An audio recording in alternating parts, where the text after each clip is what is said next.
Dios, amén. Les damos nuevamente una cordial bienvenida a nuestros queridos hermanos, ¿sí? Familia de Cristo, y también a cada uno de nuestros amigos que en esta noche nos están visitando, ¿sí? Todo esto ha sido posible con la ayuda de nuestro Señor, ¿sí? El Señor ha podido ministrar nuestras vidas y Él ha podido dar el fruto, ¿sí? Tan anhelado que cada uno de sus hijos, ¿sí? Con perseverancia, oración, ¿sí? El Señor nos ha permitido obtener.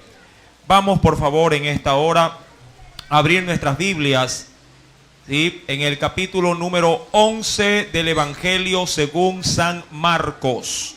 Evangelio de Marcos, capítulo número 11.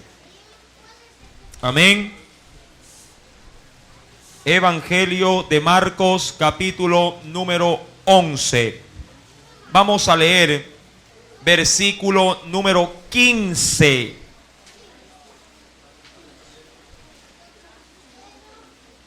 Al verso 19.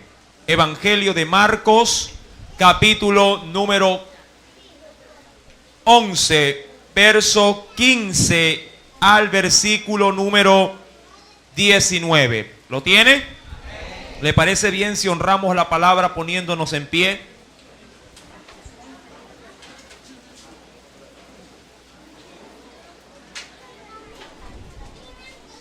Y leemos la palabra de nuestro Dios en el nombre del Padre, del Hijo y del Espíritu Santo. Vinieron pues a Jerusalén, y entrando Jesús en el templo, comenzó a echar fuera a los que vendían y compraban en el templo, y volcó las mesas de los cambistas y las sillas de los que vendían palomas, y no consentía que nadie atravesase el templo llevando utensilio alguno. Y les enseñaba diciendo: ¿no está escrito: mi casa será llamada casa de oración para todas las naciones? Mas vosotros la habéis hecho cueva de ladrones. Y lo oyeron los escribas y los principales sacerdotes, y buscaban cómo matarle, porque le tenían miedo, por cuanto todo el pueblo estaba admirado de su doctrina. Pero al llegar la noche, Jesús salió de la ciudad. Amén. Inclinemos nuestro rostro e invoquemos a nuestro Dios. Padre, en el nombre de Jesús de Nazaret, en esta noche, nuevamente, oh Dios, en oración imploramos tu presencia en este lugar.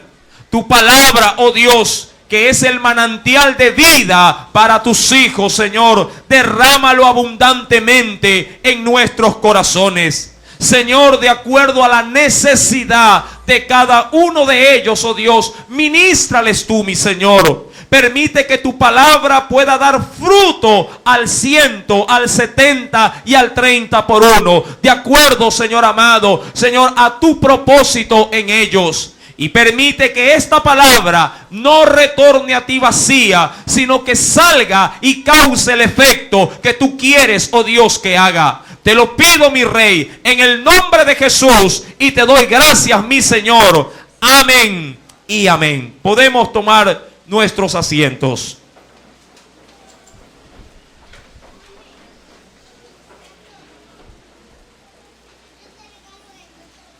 Evangelio de Marcos, capítulo 11, verso número 15 en adelante, demuestra una de las actitudes en Jesús que muy pocos quieren conocer.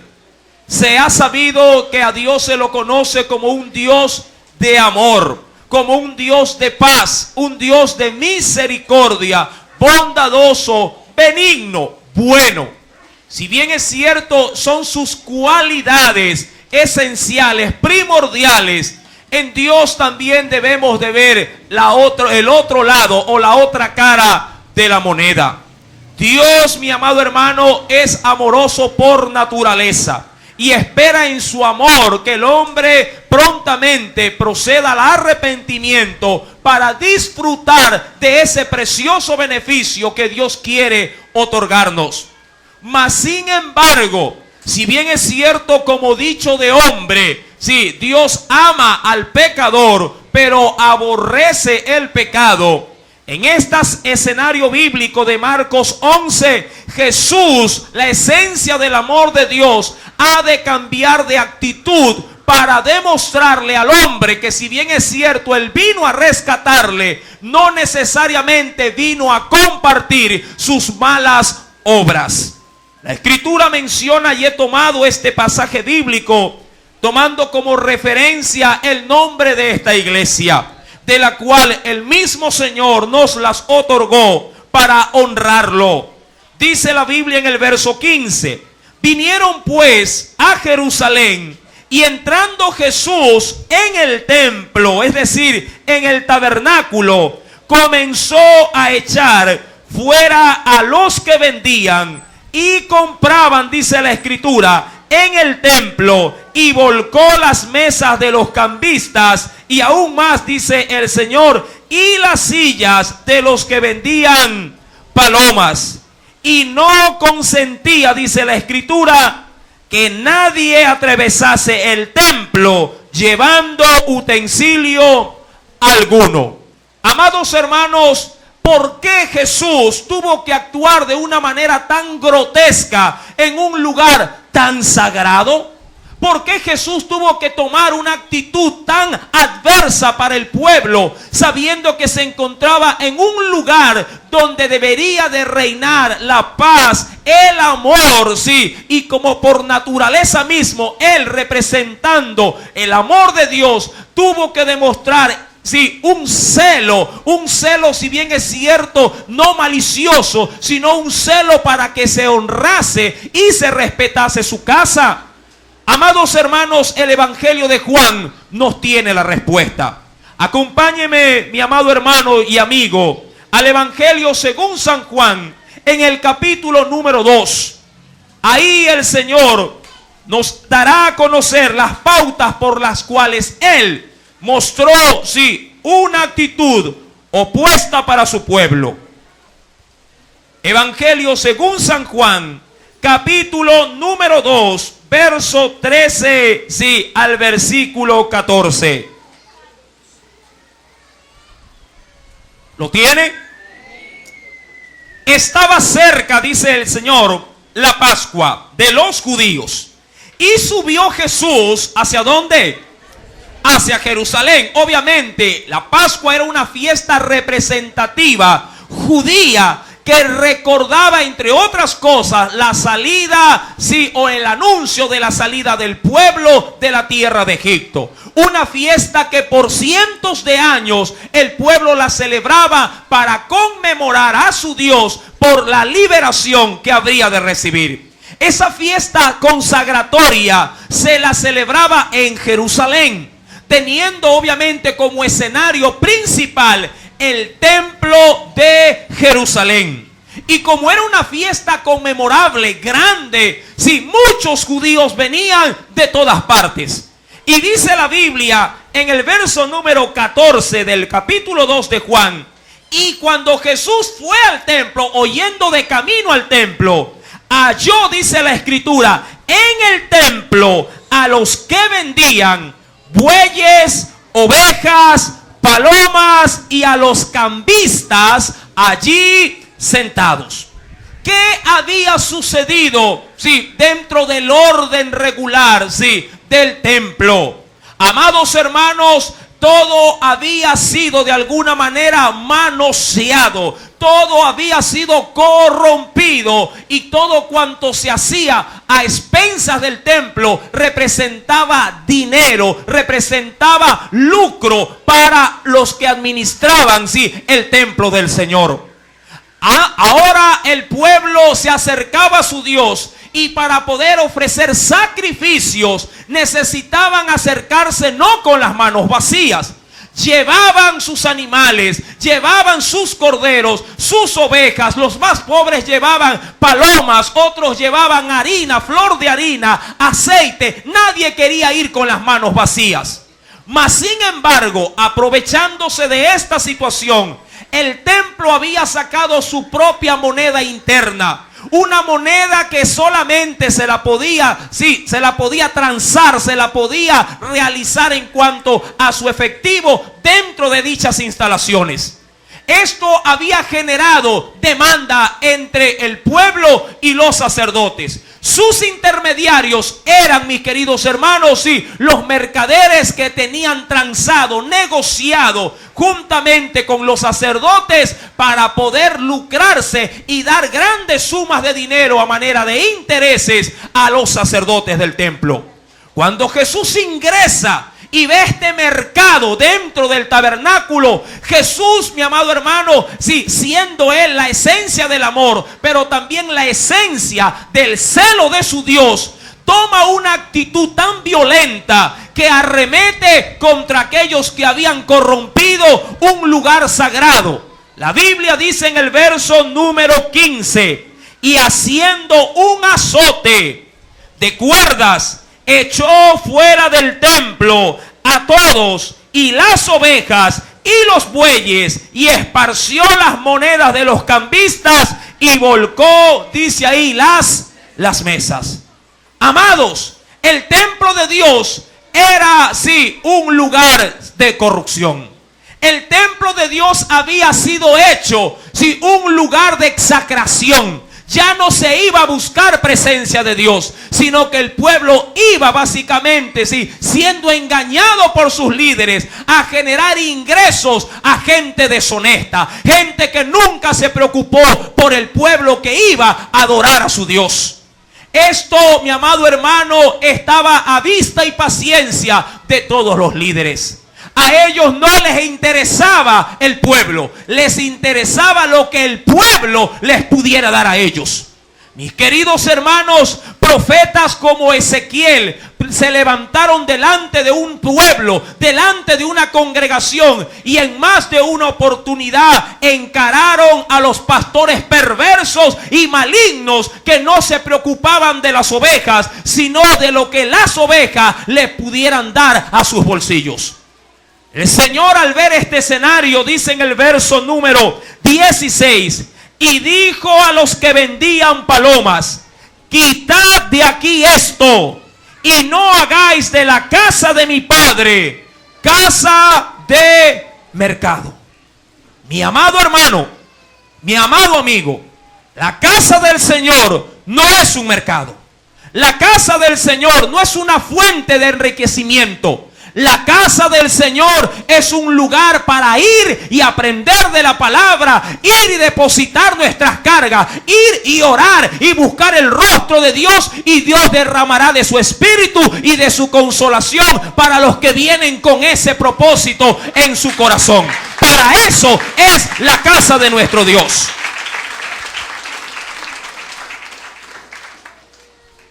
Cuando todo esto aconteció, dice el Señor en el verso número 17 del capítulo 2. Entonces se acordaron, ¿quiénes? Sus discípulos, los que venían con Jesús, lo que está escrito: el celo de tu casa me consume. ¿Qué es lo que a ti te consume, mi querido hermano? Sé que en esta noche, más allá de la congregación, hay muchos invitados también. Muchos de ellos son creyentes, otros son, por así decirlo en lenguaje evangélico, inconversos. Pero, mi amado hermano, o amigo, tú tienes que entender algo en particular. Dios tiene celo no solamente por su casa, sino también tiene celo de tu vida. ¿A quién tú estás adorando? ¿Cómo tú te estás acercando a tu Dios?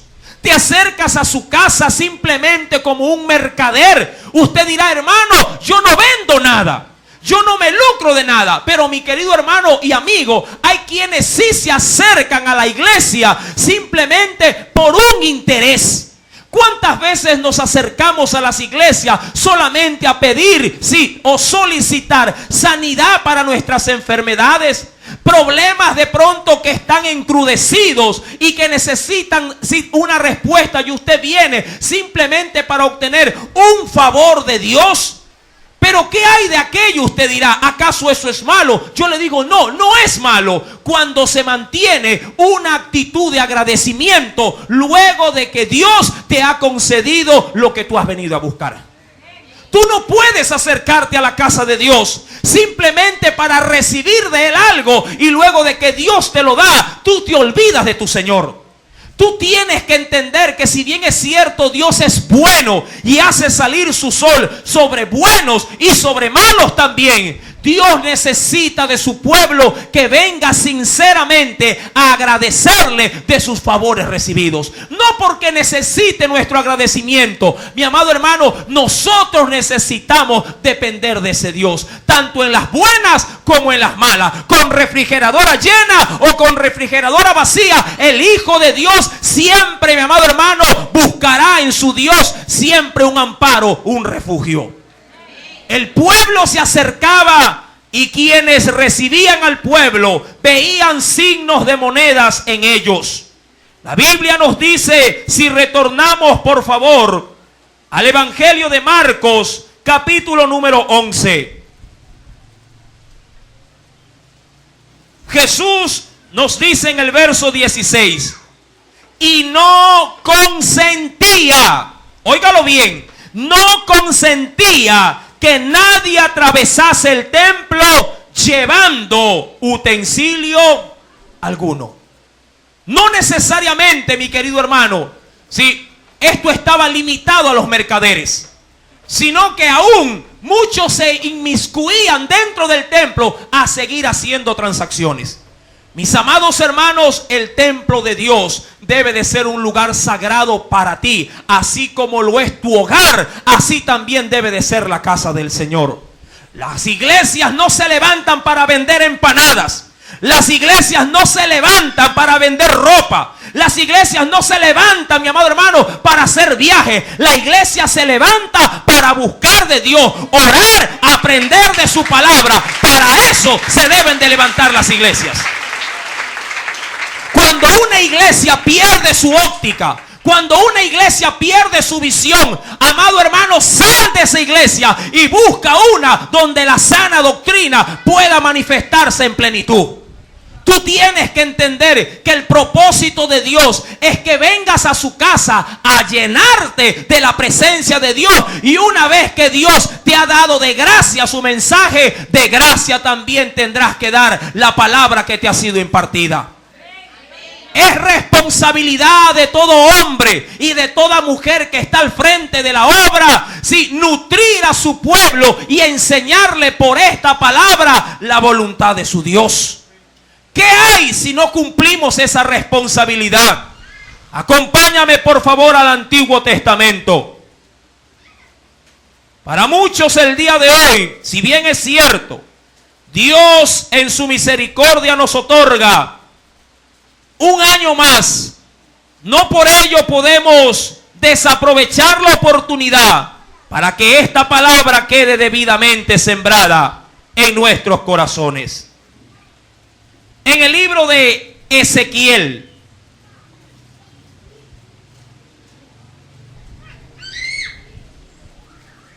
libro de Ezequiel,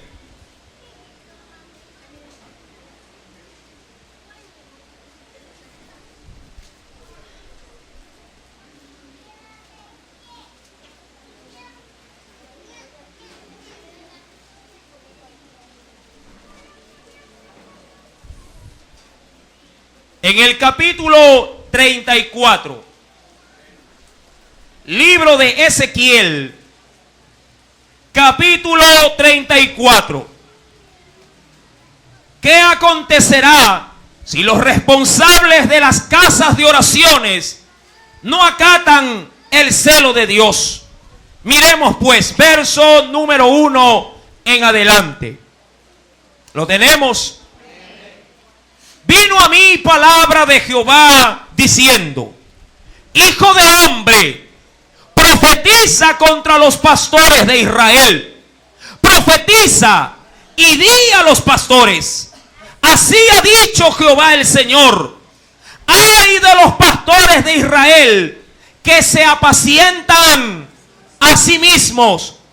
¿No apacientan los pastores a los rebaños?, pregunta el Señor. Coméis la grosura y os vestís de la lana. La engordada degolláis, mas no apacentáis las ovejas. No fortalecisteis las débiles, ni curasteis la enferma. No vendasteis la perniquebrada, no volvisteis al redil la descarriada, ni buscasteis la perdida, sino que os habéis enseñoreado de ellas con dureza y con violencia. Amados hermanos, las iglesias tienen responsabilidades. Quienes la presiden tienen obligaciones para con Dios que cumplir. Y ustedes, como ovejas de ese templo, como feligreses de las iglesias, deben de exigir de quienes les presiden que ellos las atiendan, porque es su responsabilidad. Usted no puede, mi querido hermano y amigo, si quiere buscar de Dios, no puede complacerse simplemente si con palabras fingidas. No puede complacerse si no hay realmente alguien que vele si por su condición. Todo pastor, todo líder, todo responsable de una iglesia tiene ante Dios muchas responsabilidades que cumplir. Y usted tiene, mi amado hermano, también delante de Dios una responsabilidad. Debe también velar por el crecimiento de la iglesia de Cristo. Muchos, amados hermanos, no estamos cumpliendo las funciones dentro de este lugar llamado casa de oración. No me refiero estrictamente a esta iglesia, pero sí puedo hablar de todas las grandes iglesias en gran número, en conglomeración. Las iglesias en la actualidad han perdido su visión, han perdido su propósito. No se dedican al pueblo, sino al bolsillo del pueblo.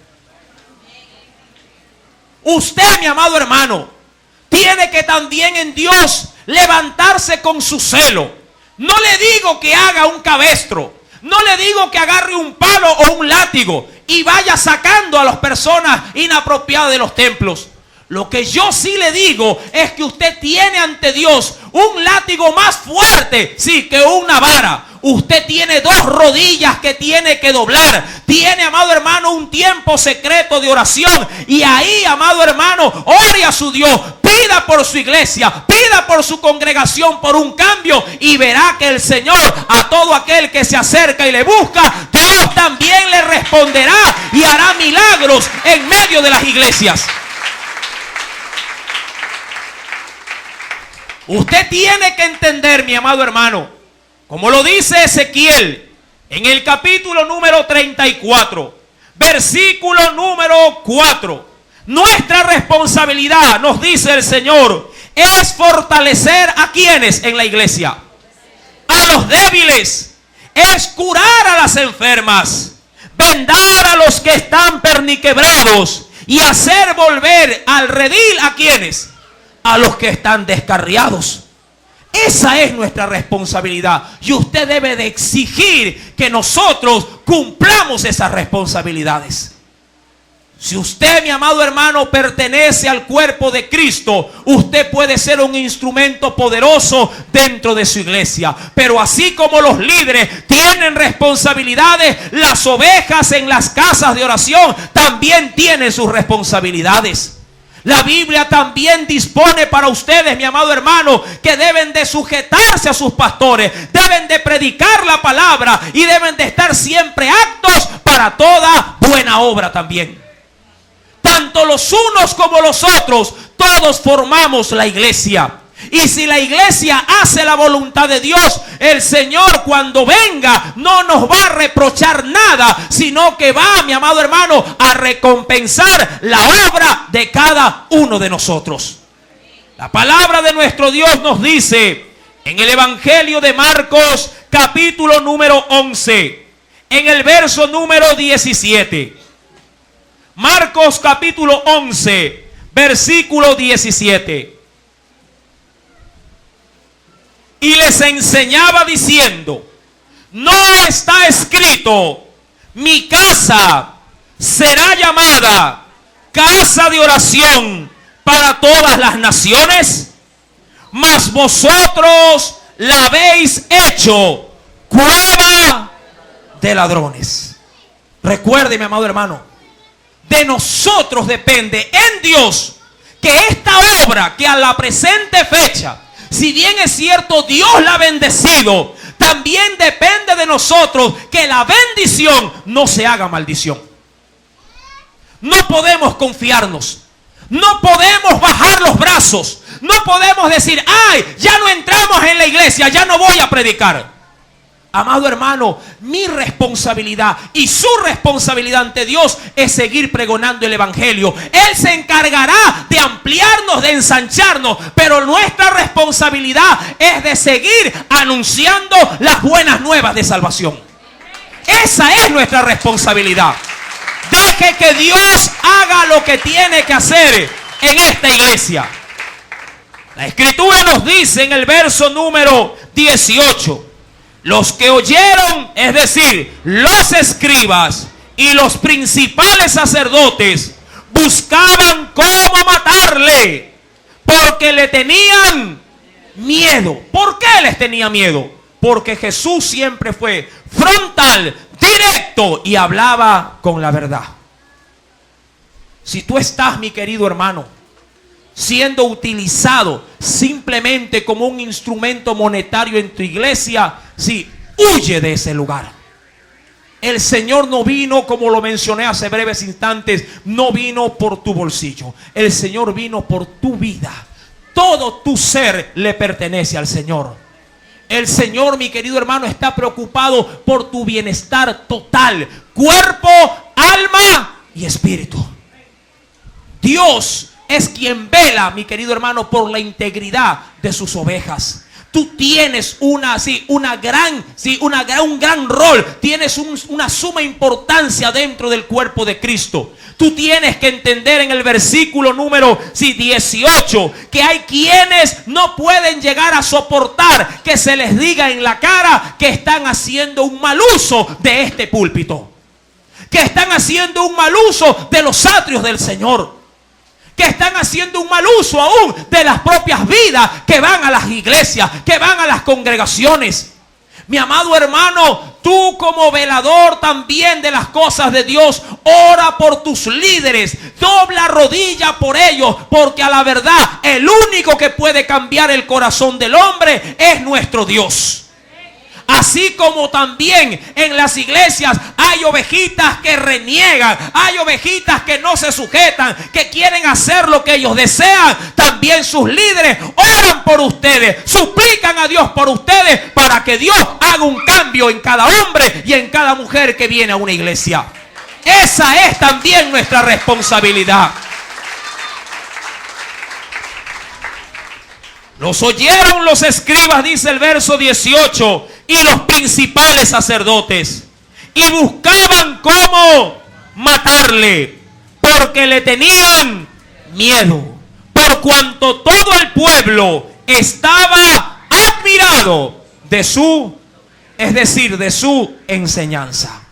Mi querido hermano, mi querido amigo, la sana doctrina, el evangelio de la Biblia es un evangelio de paz, es un evangelio de reconciliación, es un evangelio de perdón y de nuevas oportunidades.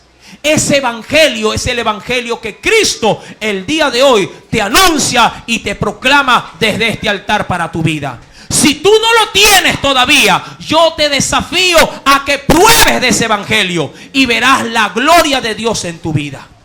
Si ese evangelio no es conforme a las sagradas escrituras, te ruego en el amor de Cristo, busca la sana doctrina a través de la escritura. Guárdala, adesórala, ámala y vívela sobre todas las cosas. Porque sólo así encontrarás la luz admirable que es Cristo Jesús. Mis amados hermanos, este año de esta iglesia, desde mi corazón, yo se lo dedico al Señor. Si Él, mi amado hermano, ha permitido que lleguemos hasta donde hemos llegado, es porque Dios se ha glorificado en esta obra. Pero también puedo entender que todo aquel que ha querido servir ha pagado un precio en Dios para poder ver el fruto tan anhelado que Dios nos ha permitido obtener. No en vano la palabra de Dios nos dice: irán gimiendo y llorando, regando la preciosa semilla, pero retornarán con sus gavillas llenas. Y esas gavillas hoy yo las levanto delante de Dios y digo: Señor, a ti sea la gloria, la honra, el poder y la alabanza por los siglos de los siglos. Que Dios nos bendiga en esta hora. Aleluya. Oremos. Amado Dios y buen Padre Celestial, en esta noche, tu palabra sencilla, sin adorno, tal cual como ella está escrita, ha sido proclamada en medio de esta congregación, tanto para propios como para extraños. Yo te suplico, mi Dios, que esta palabra tenga, oh Dios, en cada corazón un efecto, y que ese efecto sea de bendición para quienes la han oído. Yo entiendo, mi Señor, que para muchos es dura esta palabra, pero ¿a quién iremos si solo tú tienes palabras de vida eterna? Señor, yo te dedico en esta noche estos 3 primeros años que tiene esta iglesia. Los pongo, Señor amado, en tu divina presencia. Añádele mayor bendición y sigue trayendo las almas, mi Señor. Tráelas, mi Dios. Sálvalas, restáuralas por completo y permite que cada una de ellas se inserte, oh Dios, en la vid verdadera que es Cristo, y cada una de ellas pueda dar mucho, pero mucho fruto para la gloria y el engrandecimiento de tu reino. Gracias, Padre. Gracias, Hijo. Y gracias, Espíritu Santo de Dios. Amén y amén. Alabamos a nuestro Dios. Aleluya.